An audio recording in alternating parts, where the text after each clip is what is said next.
V stredu 30. októbra zavítal do Čadce žilinský diecézny biskup monsignor Tomáš Galis. Jeho kroky smerovali na mestský úrad, kde ho privítal primátor Milan Gura. Biskup sa zaujímal o problémy nášho mesta, ale i o perspektívach pastorizácie mesta Čadca, či jeho sídliska, ktorá reflektuje na jeho problémy. Biskup sa potešil z pozitívnej odozvy mesta a spoločne s primátorom si dohodli ďalší termín stretnutia, ktoré by malo byť v tomto roku. Takže aký bol cieľ vašej dnešnej návštevy u primátora Čadce?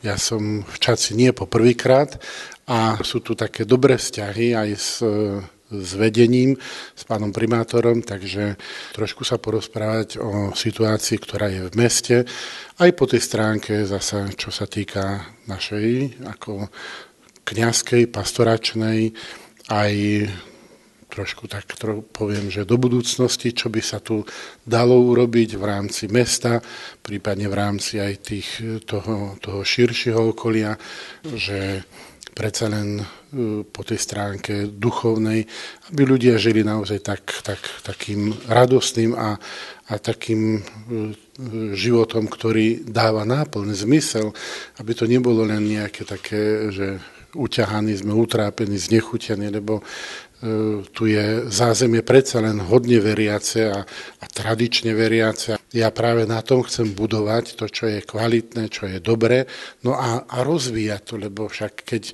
ja už nemusím základ robiť, keď je základ urobený, hej? Takže to chcem ako si využiť a na tom dvíjať a staviať ďalšie. Takže aj kvôli tomu, lebo je to vždy v takej symbióze, to sa totiž nedá oddeliť, že keď je kňaz pôsobí, a že to nemá dopad aj do mesta, hej, alebo na obec. Takže rád sa stretávam aj s tými bratmi kňazmi, ale rovnako potom aj so starostom alebo s primátorom, kde vidíme, ako by sa dalo robiť. Takže toto je dôvod môjho stretnutia, aby sme s pánom primátorom si porozprávali, že čo ako zasa v rámci aj tohto mesta do budúcnosti, čo by sa mohlo urobiť, ako to skvalitniť, aby, hovorím, ľudia boli takí radostnejší, šťastnejší, ale aj s tým vedomím, že sú veriaci ľudia a že majú miesto v tejto spoločnosti. Takže to je také prvoradé, kvôli čomu som prišiel. Tak v prvom rade chcem sa poďakovať otcovi biskupovi. Ako povedal, nie je tu prvýkrát, stretávame sa dosť často. A aj dnes to stretnutie bolo vyslovene pracovné. Ako zlepšiť po každej stránke ten život občanov mesta Čadca.